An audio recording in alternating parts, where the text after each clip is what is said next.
Just wait a moment. There's a stain here, so I'll clean it up. What? At the sudden, incomprehensible words, I turned around and something cold hit my face, and I fell to the ground. The moss green party dress I was wearing slowly started to stain. What's happening? Water and flowers. Looking up, my sister-in-law, wearing a stunning dress, was holding a decorated vase. Water was dripping from the mouth of the vase. A dirty sister-in-law, like you can become clean with this. My sister-in-law, seeming to enjoy herself deeply, had a mean and ugly smile on her face. My name is Kate, and I am 35 years old. While keeping the household, I also work in caregiving. My husband, who is the same age as me, was a high school classmate, and we hit it off after reuniting at a reunion. Starting as friends, after his proposal, we began dating and smoothly moved on to marriage. We don't have children, but we lead a fulfilling life. However, the relationship with my in-laws is not very good. For some reason, from the beginning of our marriage, I have been continuously antagonized by my younger sister-in-law, Susan. Don't touch anything with those hands that have been taking care of drooling elderly people. It's dirty. You do dirty jobs, and your income is less than half of mine. That's the price you pay for neglecting your studies. I have often been told such things since I got married. The caregiving job does indeed get dirty often, and the low pay does not match the hard labor. However, the job brings a sense of fulfillment, and there are many joys in the relationships with the service users and their families. There is something recent I remember. Before getting married, there was a very kind and friendly elderly woman with advancing dementia at a facility where I work. Everyone at the facility affectionately called her Mary, but she suddenly passed away from old age. Later, when her family came to pick up her belongings, they told me this. Before we asked this facility for help, honestly, the whole family was at their limit. My elderly grandmother had even forgotten about me, whom she once cherished and needed care. But since we started getting help here, the family has had more breathing room, and the feeling of cherishing our mother like before has returned. It is thanks to all of you that we could continue to love our grandmother to the end. I am grateful to you. Thank you. When the granddaughter and the rest of the family told me this, I also found myself crying. At that time, I was questioning whether caregiving was the right job for me, and I had even thought about quitting several times. However, that one comment validated all my efforts and motivated me to continue working. Thanks to such precious experiences, I now feel proud of my profession. Despite this, it was very unpleasant to be criticized by my sister-in-law Susan, who seemed to have no understanding of caregiving. Do you even realize how rude you are right now? She works hard every day for her family. Someone like you, who doesn't even have a family, has no right to mock her. Fortunately, every time Susan criticized me, my husband always stood by my side, but each time she would sulk and retort unhappily. Hey brother, trying hard is only good for children. Besides, thinking about having someone who has touched the excrement of other elderly people cook for me makes me feel sick. After all, caregiving is something that anyone will experience as their parents age. It's laughable that you call such a normal thing a profession and take pride in it. My husband and I were very puzzled by Susan's words and could only be amazed. Seeing that his parents did not say anything, my husband believed they truly thought, she is right because she performed better in school than us, who only graduated from high school. My husband raised the issue several times, but his parents seemed to not respond at all. Originally, Susan was the youngest child born into the family and was clever and beautiful from a young age, so she was much loved by everyone around her. When Susan graduated from a prestigious university and was hired by a multinational company, she became the most respected person in the family. Her parents were those who prioritized Susan first. Now, Susan's words are always prioritized, and the only one who can speak up to her is her older brother, my husband. However, the words of a brother who went to an ordinary university and works for a small to medium-sized company seemed to go in one ear and out the other for her. My in-laws' home was not a comfortable place for either my husband or me, but we decided to keep our visits to a few times a year and maintain a reasonable relationship. Regardless of the situation at my in-laws' place, the relationship between my husband and me is very good.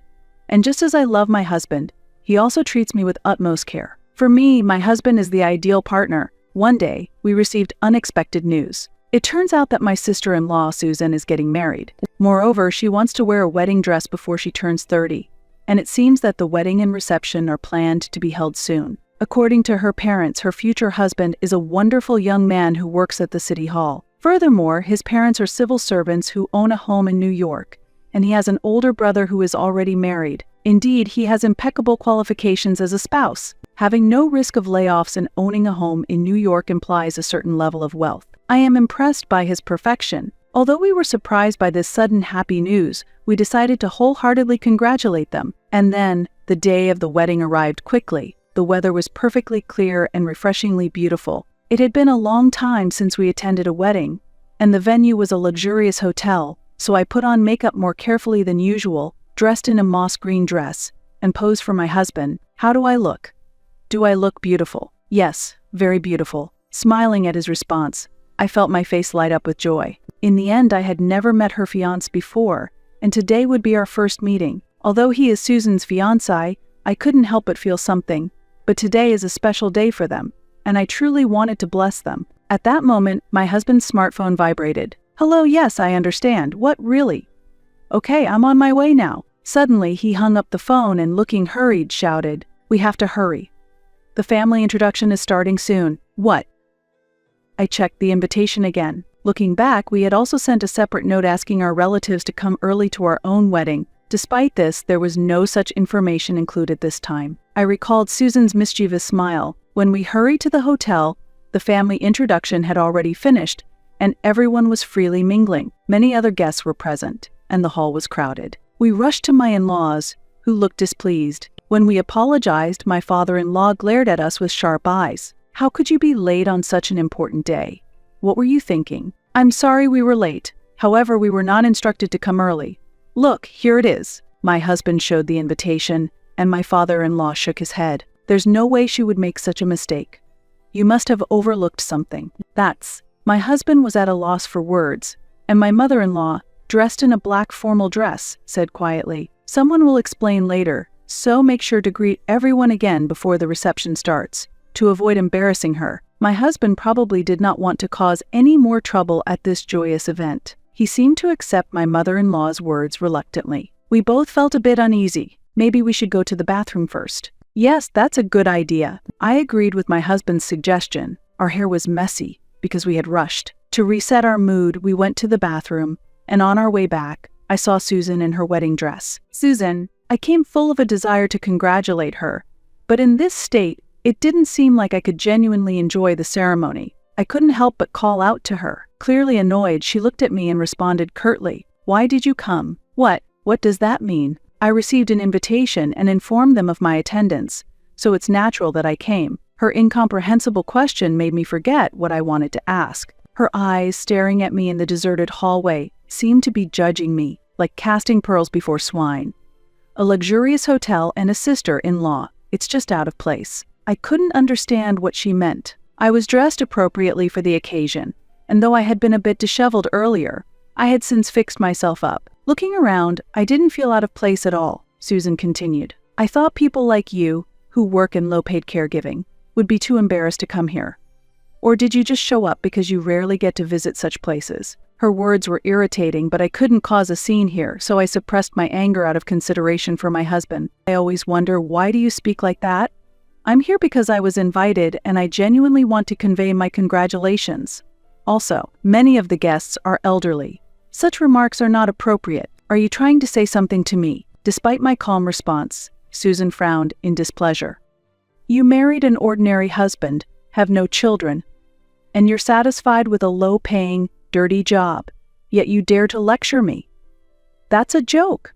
She was the one actually mocking people. I felt my blood boil. Just as I was about to retort, my husband called me from behind. When I realized what was happening and came back to my senses, she sneered through her nose. Today is my special day. Please avoid any unnecessary trouble. Saying that, she left accompanied by the staff. My husband approached me with concern. Are you okay? What happened? It's always like this. Don't worry. It's not a big deal. Despite trying to stay calm, my voice trembled. My husband seemed to sense something and silently hugged me. Honestly, I have lost interest in Susan's wedding. However, if I make a scene now, it will inconvenience many people, excluding Susan. So I decided to restrain myself today. Swallowing all the words I wanted to say, I quietly attended the ceremony under my husband's protection. I couldn't muster any feelings of celebration. I just bowed my head and waited for the time to pass. Since I had paid a substantial gift of money, I decided to at least make the most of the meal. After the ceremony, as we were heading to the reception venue, a staff member suddenly stopped me. The bride has requested to speak with you. She says she has something to tell her sister-in-law. Confused about what it could be, but knowing I must go if it was the bride's request, I told my husband and headed to the dressing room. In the dressing room, Susan, having just changed her outfit, was adjusting her accessories. "Can we have a moment alone, please?" "Yes, but the reception is about to start soon, so not for long." "I know. Just leave us alone quickly." Intimidated by Susan's raised voice, the staff hesitantly left the dressing room. What on earth does she intend? Grumbling, Susan reapplied her lipstick and looked at me sharply. "Do you understand why I called you here?" "No, I don't." "Do I really need to spell it out?" "This is why low education is such a problem." "What exactly do you want to tell me?" "Called there only to be insulted," I asked while suppressing my irritation. "If you don't understand, I'll make it clear I've explained things to everyone. And I want you to leave now." "What?" Startled by Susan's unexpected demand, I was at a loss for words. Susan continued to be upset. "You've already come, so I'll allow you to attend. But I never expected you to stay for the reception. That's really brazen. You really are clueless." Susan's mocking laughter was as grating as ever, but I also felt a desire to leave. A direct refusal would mean no later blame from my in-laws. "It's a shame I won't enjoy the reception meal. But it's far better than spending it with a fake smile." "Understood." With that decision made, I reached for my phone to contact my husband and was about to leave when she spoke. "Just wait a moment. There's a stain here, so I'll clean it up." "What?" At the sudden baffling words, I turned around and something cold hit my face and I fell to the ground. The moss green party dress I was wearing slowly started to stain. "What's happening?" "Water and flowers." Looking up, Susan, in a stunning dress, was holding a decorated vase. Water was dripping from the vase and Susan had a malicious smile. "A dirty sister-in-law like you can become clean with this. The flowers are just for charm. Just adding a little beauty to your plain face. No thanks needed." Susan seemed genuinely pleased as she said this and reached for the intercom. "Oh, sorry. My sister-in-law tripped and knocked over the vase. I have to attend the reception. Can you take care of the cleanup?" Susan then immediately threw the vase at me. The vase rolled on the floor and stopped at my feet. Unlike the previous sarcasm and insults, this direct action was a first, and I was stunned. "I feel much better now. I'll say it again. Don't come to the reception. Go back alone. It would be a nuisance to see you there." Now I finally understood. Usually because my husband and in-laws are around, she couldn't take such actions. In this state, it would be foolish to go to the reception, and I might not even be able to get on the train for my return. Seeing me despondent, Susan smirked triumphantly. As I gritted my teeth, I heard someone running towards the door. Suddenly, the door opened, and the situation changed dramatically. "What are you doing to her?" The man standing in front of me wasn't staff but appeared to be the out-of-breath groom, holding a vivid red bouquet of roses. Nothing. She fell over by herself and got doused with the vase water." Susan answered calmly, then glanced at the bouquet, unable to hide her delight, and exclaimed, "Wow, bright red roses. Beautiful. Is this a surprise?" "Yes, I'm so happy. I told you I was wearing a red dress. Let's go to the reception." "She's fine. I've already informed the staff, so it doesn't concern us." "It doesn't concern us." The groom glanced briefly at Susan's arm wrapped around his, then shook her off. He then walked over to me, pulled out a handkerchief from his pocket, and offered it. "Please use this." "Thank you." As I accepted the handkerchief, I checked the time, and the reception was about to start. "I'm fine. Please go ahead to the reception. While I don't care for Susan, the groom and other guests are innocent. I don't want to cause them any trouble because of me. Let's go. Don't worry about her." "Sister-in-law, didn't Susan just say it doesn't concern her?" My hesitant reaction probably let something slip. Susan stood frozen, a look of realization on her face. Behind her, the groom smiled at me. "You are a special benefactor, especially as my sister-in-law." "What do you mean?" Both Susan's and my voices of surprise echoed at the same time. "A benefactor? What is he talking about?" I was supposed to meet this groom for the first time today. As I looked at his face, I recalled the past and finally made the connection. By any chance, are you related to Chloe Miller, whose family I cared for at the facility where I used to work?" "Yes, that's right. You really helped us out back then." Indeed, he was from the family of Chloe Miller, who had once told me as a caregiver, "I'm glad I met you." It turns out that my fiancé's sister-in-law is the caregiver who helped us back then. At that time, I only knew her by her last name, and all I heard from her was that she had a brother who was married. What, you knew each other? And what do you mean by benefactor? Isn't your grandma long gone by now? Susan was unable to grasp the situation and looked confused. That's right. Just before our grandmother passed away, your sister-in-law was the one who cared for her in our family's place. Susan averted her eyes at this unexpected connection. After a moment of silence, Susan forced a smile at the groom and said, "Oh, I see. Anyway, let's go to the reception. Everyone is waiting." "But what about her?" "Look, leave her to the staff.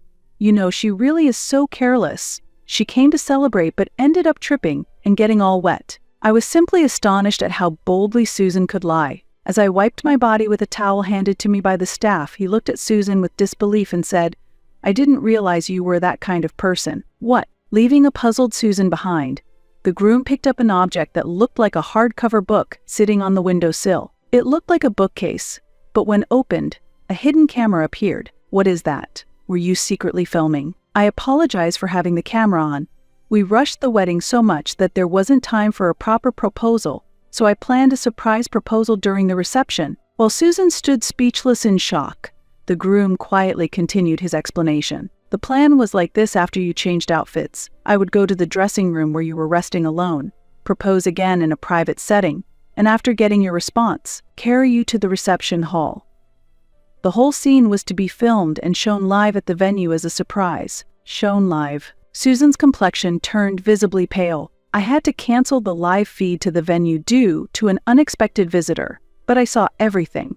"I saw all your actions." The groom briefly glanced at me, then added sarcastically, "I never imagined such a surprise would occur." Susan couldn't stop shaking. Her face was a mix of anger and panic. "You made various excuses to prevent me from meeting your brother and sister-in-law.